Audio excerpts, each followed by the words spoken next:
The roles of Stewie Griffin and Brian Griffin have been swapped. Stewie has become the other's pet. Wow, you're 6.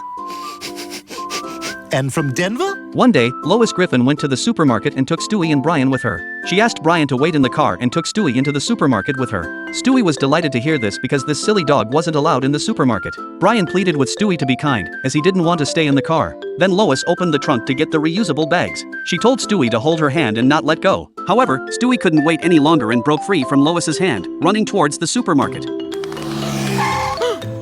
This scene almost scared Lois to death. She almost lost her son. When they got home, Lois gave Brian a leash. Stewie started to mock Brian for his identity as a dog again, saying that only dogs needed to wear such a thing. It's for Stewie.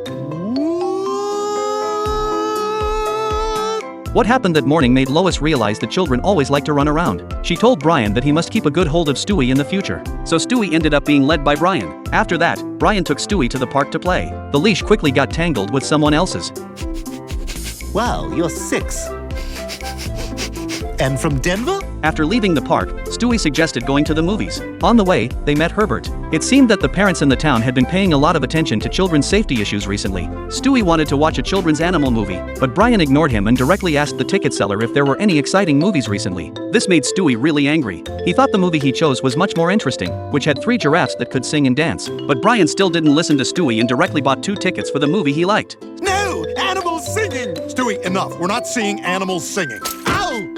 Okay, well... Stewie's attitude seemed to make Brian discover a whole new experience. In the past, he had always endured Stewie's mockery and arrogance, but now he actually had the feeling of being in control of everything. From then on, Brian was completely obsessed with this feeling. Whenever there was something to do, he would order Stewie to do it. If Stewie didn't obey, all he had to do was take out the leash, and Stewie would immediately submit. During this period, Brian experienced the joy of being a master, while Stewie's life completely lost its freedom and he became someone whom Brian could order around at will. One day, Brian took Stewie out for a walk. He had already fallen in love with this feeling. By then, they had walked around the block several times, but Brian still wanted to go around one more time. Stewie really couldn't take it anymore. He was just a little over 1-year-old child, and his physical strength was no match for that of an 8-year-old dog at all. Seeing Stewie's disappointed eyes,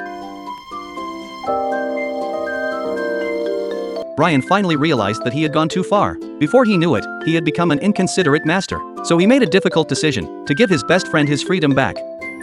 Oh, the ice cream truck!